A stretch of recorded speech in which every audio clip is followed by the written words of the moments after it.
But this is the extremities. This is not the average woman. I would say this is more the extremities, but unfortunately that is becoming the culture. So I'm sure in your practice you see a lot of women that are,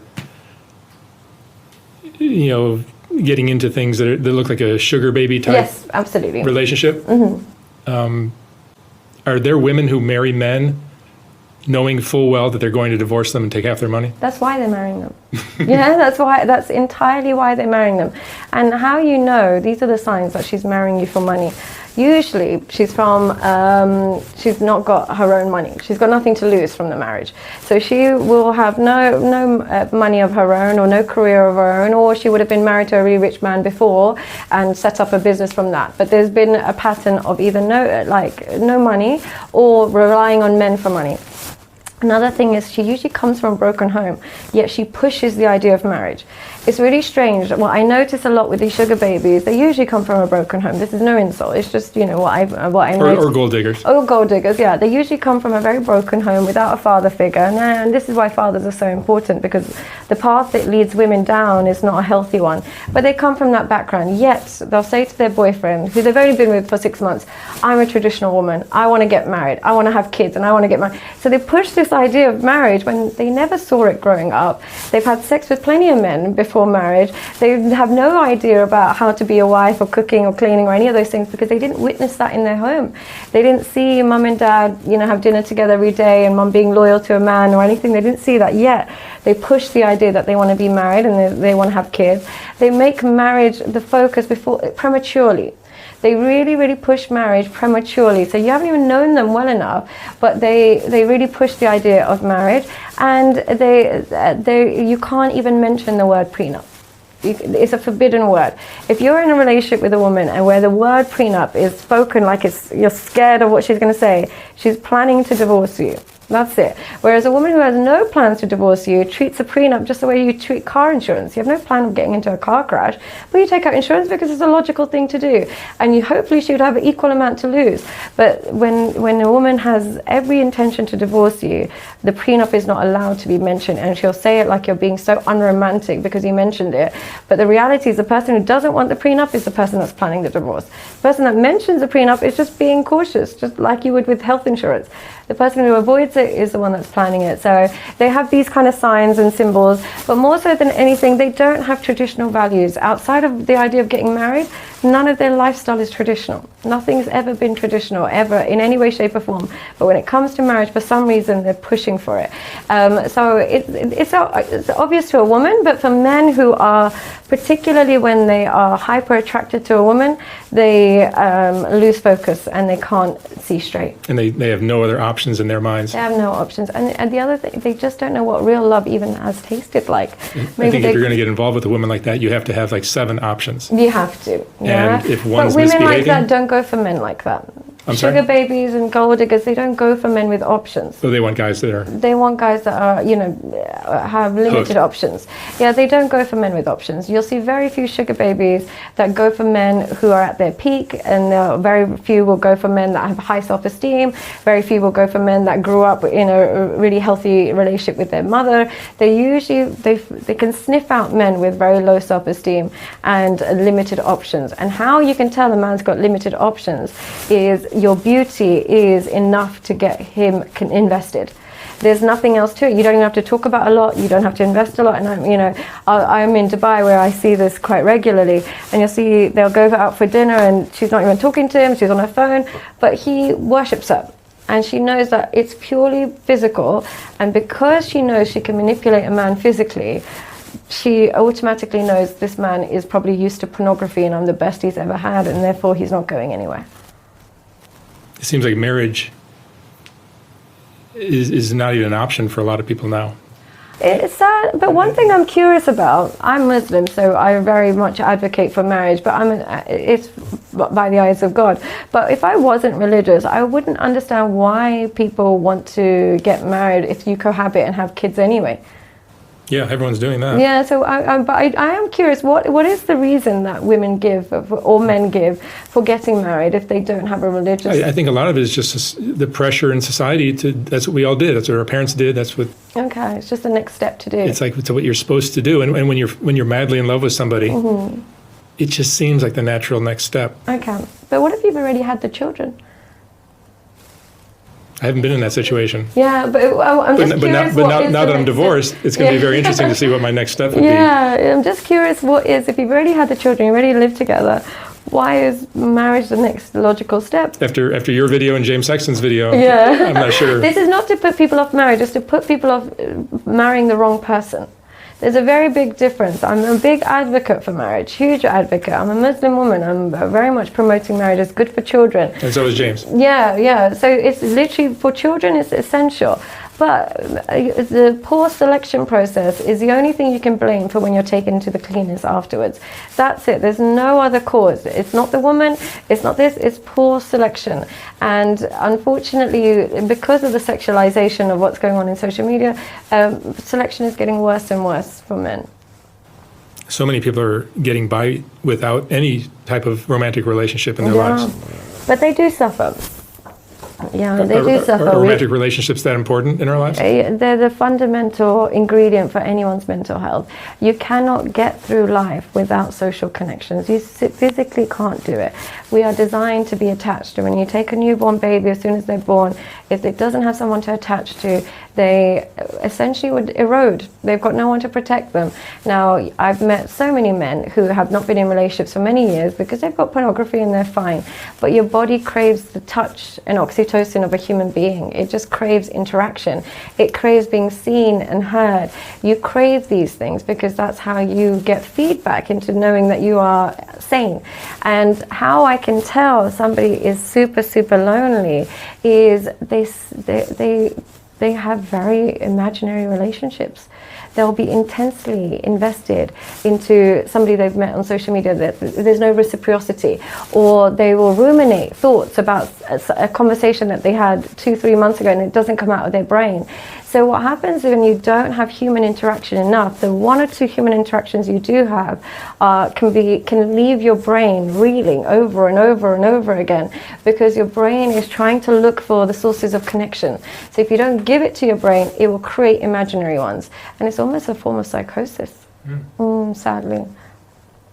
What should we be asking ourselves before we enter into a romantic relationship? How am I using this person? And what am I using them for?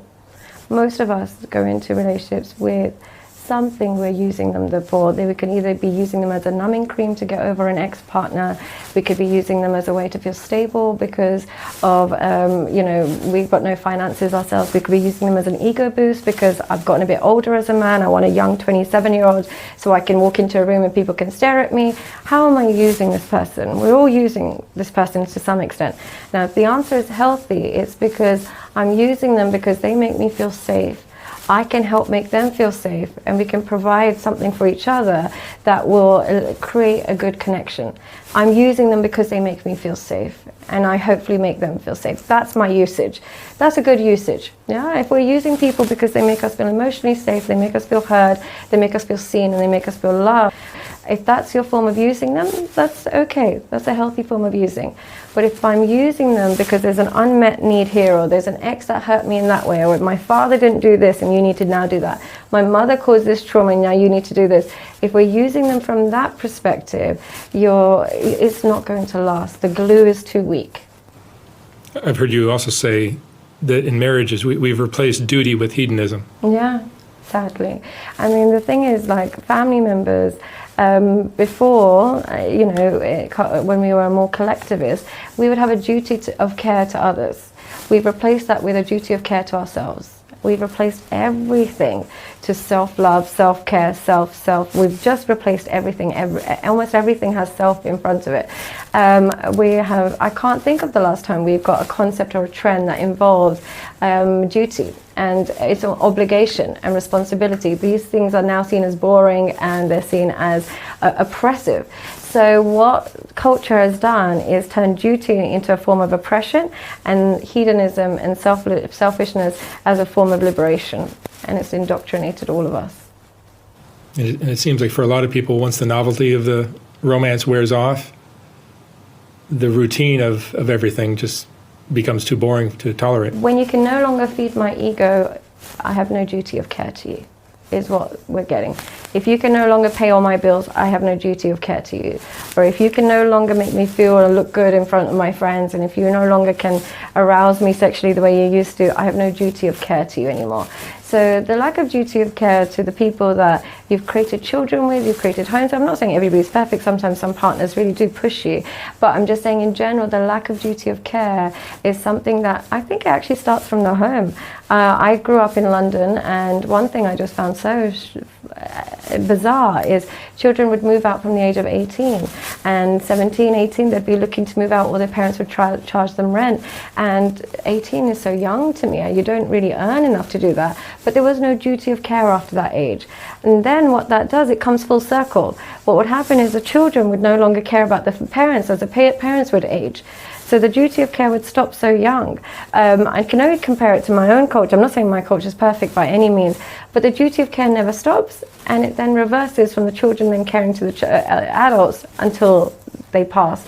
But the duty of care just doesn't stop, and I think that's what collectivist cultures have kind of tried to maintain, but it's dissolving due to Western kind of ideology and individualism.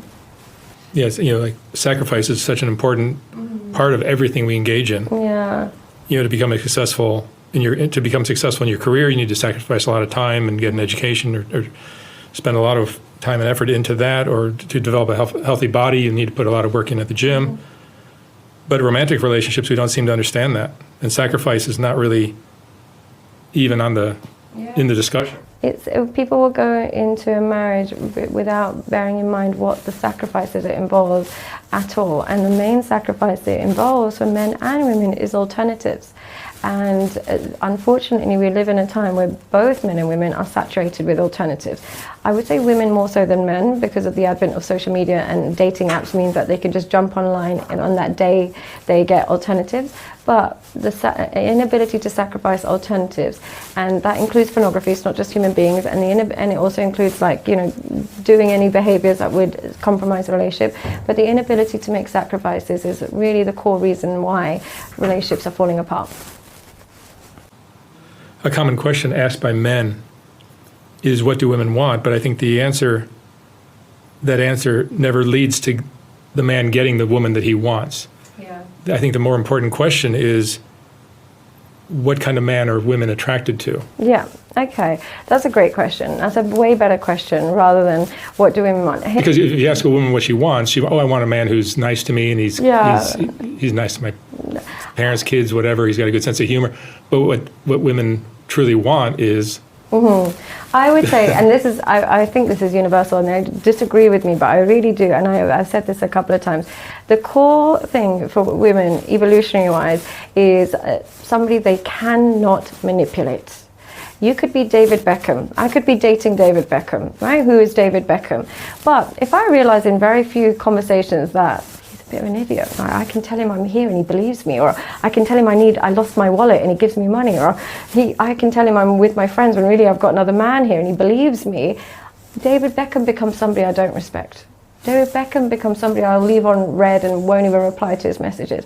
So what happens is the ability to manipulate a man is something that not all women are intending to do this. We're not intending to do this. A lot of women, majority of women are not intending to do this. But when they meet a man they can do that to, good women filter themselves away from him. If a good woman would see that, even David Beckham is I don't want anything to do with it. He's lost his appeal. It will make only bad women select you. Women that are planning to come home late, women who are planning to talk to their ex-husband or ex-boyfriend, women who are planning to still, sell their body online or whatever it is. So when you are a man a woman can manipulate, automatically she cannot be attracted to you. She can't be attracted to you. It kills attraction, and here's why it kills attraction so deeply. It kills attraction is because fundamentally we're still looking for someone to protect us. Yeah? That's how women are designed.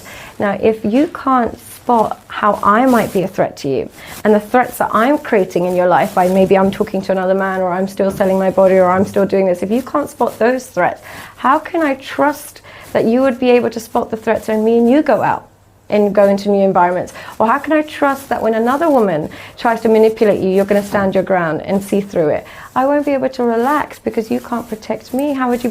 How can I? If I can manipulate you, anyone can. So the thing is, when people always think, "Oh, woman cheated," but to get there, but to even get to the cheating part, it would have been slow and steady manipulation. Slow and steady, lies that you believe, excuses that you accept, timings that you don't add up. You're not connecting the dots. So by the time she gets to cheating, it's not the cheating that led her to leave you. It was the ability to lie to you and you believing it throughout the years that led to the cheating. And then she met somebody she can't lie to or doesn't fall for her nonsense, and she automatically is seen as a man. So the cheating and all these things are not the issue. It's how much did you get? Now, by all means, I'm not saying you need to be a toxic man and say, where are you going? What are you doing? This, that, and the other. No, that's not what you need to do. That's the opposite of what we want. We don't want that. We don't want insecure. But how you become a man that you cannot manipulate is, firstly, you're a man that doesn't idolize sex.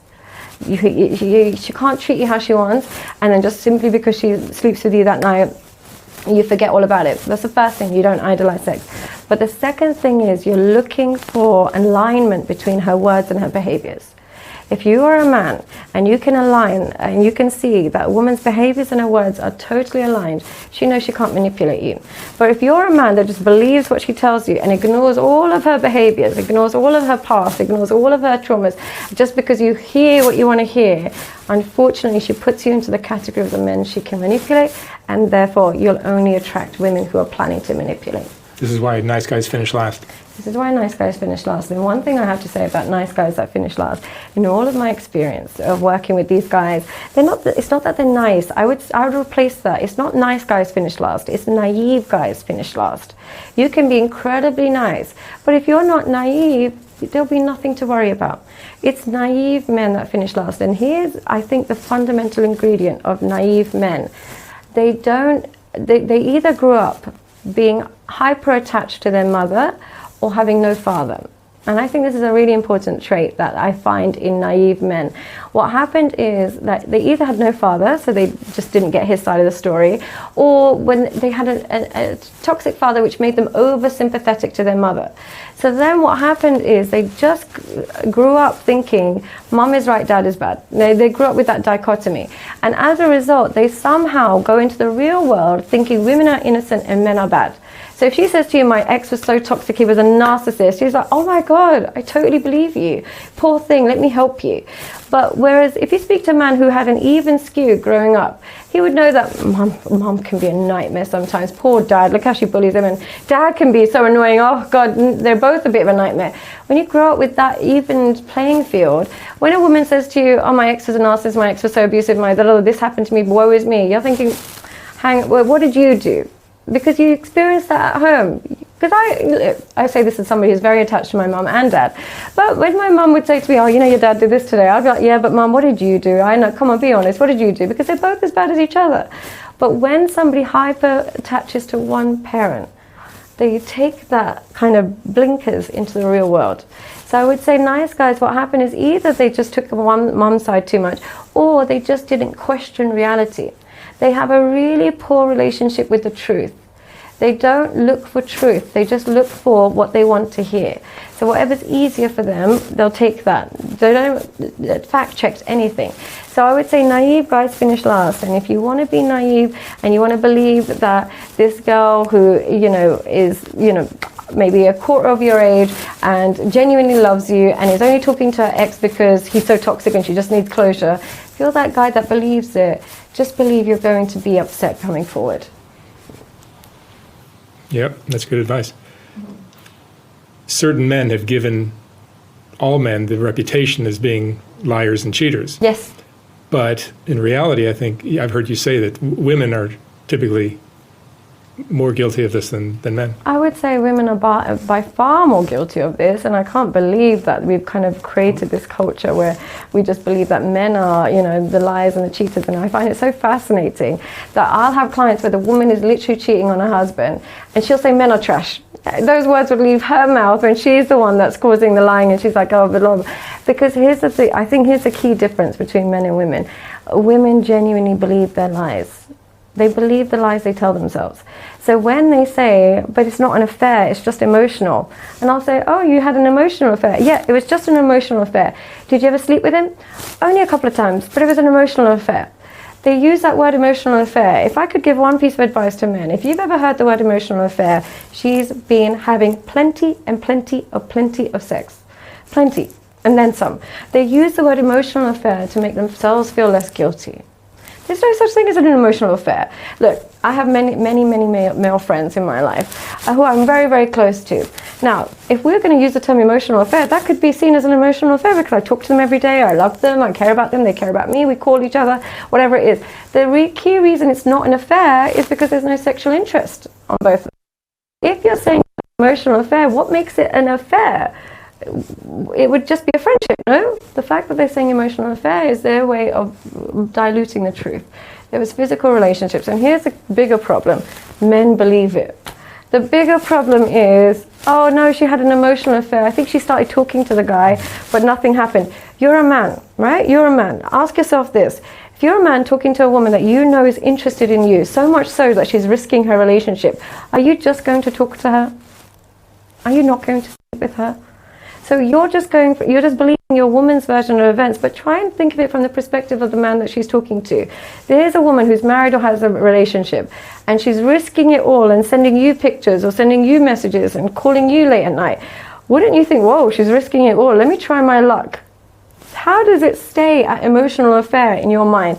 Now, maybe there's times there are emotional affairs because, they live in a different country or this and that happens, but there seems to be a get out of jail card with the word emotional affair because men seem to think if it's just an emotional affair, it's okay. But it's usually they're telling themselves this lie. It's not true. Yeah? Emotional affair means physical affair, but if my husband comes to me and says, Sadia, I'm having an emotional affair, I'll go, shut the fuck up, you're sleeping with this girl. And I'm going to DNA test everything before, because I'm smart enough to know there's no such thing as an emotional affair. But if I tell a man that, for some reason he wants to believe that it was just an emotional affair because it protects his ego, I would honestly say, wake up.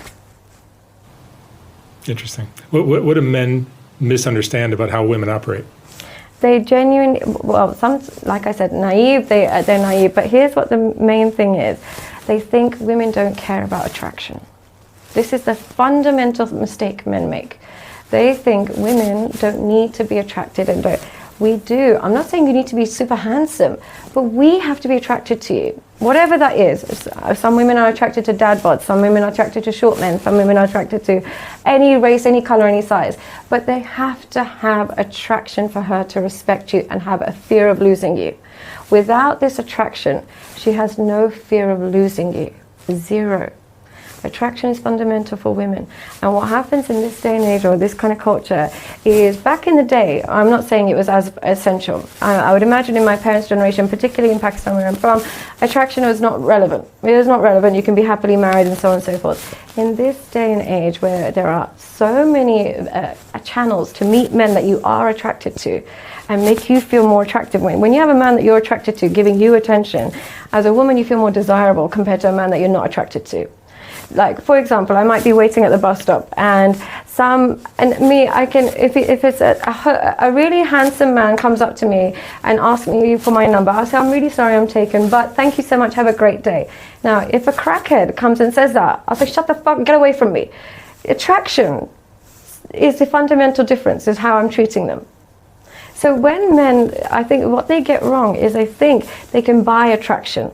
They think if I treat her well, if I give her this lifestyle, if I show her safety, if I can do this, if I can do this, I can do this, she will love me deeply.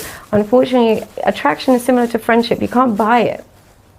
You cannot buy it, and you can't bypass it. So I think the fundamental mistake men make is they think attraction is something you can compensate. And I know I've said before in interviews that you can make up for looks by being funny and charming. I agree, but the key, I'm still sticking to that. What I'm saying is she has to be attracted to you. It could be your sense of humor. She has to find you physically attractive. If she doesn't find you attractive, there's nothing you can do. If she just doesn't do it. I need to explain that a bit better, because I've said in previous podcasts that you can compensate it through money or through charm. What I mean by that is she still has an underlying attraction. You can find a really funny man attractive.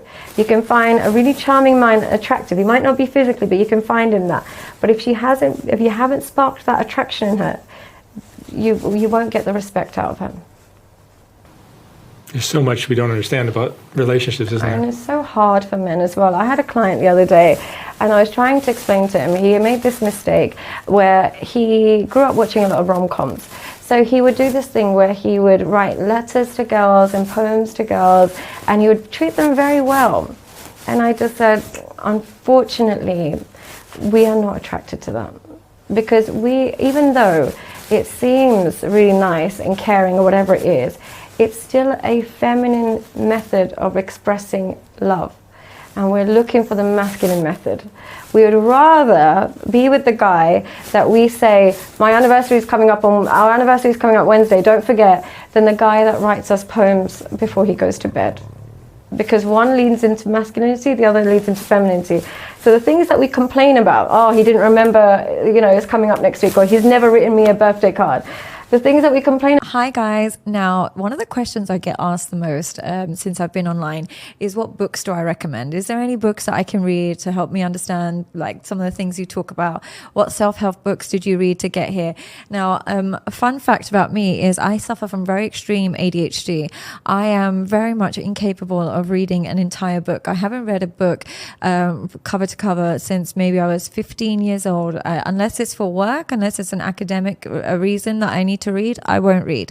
And but I really realized I'm missing out, right? Because there's so many amazing self-help books out there. There's so many great books for relationships. There's just so much information out there that you can't really capture without reading a book. And so I started looking online, and I found this incredible website called Shortform. And what Shortform does is takes all of your best-selling books from any genre, whether it is from like self-help, autobiographies, all types of topics, and it simply condenses it for you. So you can read an entire book or understand the entire gist of the book within 10 minutes or so. And I literally go on there, I download a few of the best books on there, and I read them while I'm on the plane, or I'll know when to save them, and I might just skim over some of the really important details before I go onto a podcast. So for me, it's been a real time saver. It's been a real lifesaver because I've learned so much on it. And I really, really highly recommend that you go to www.shortform.com.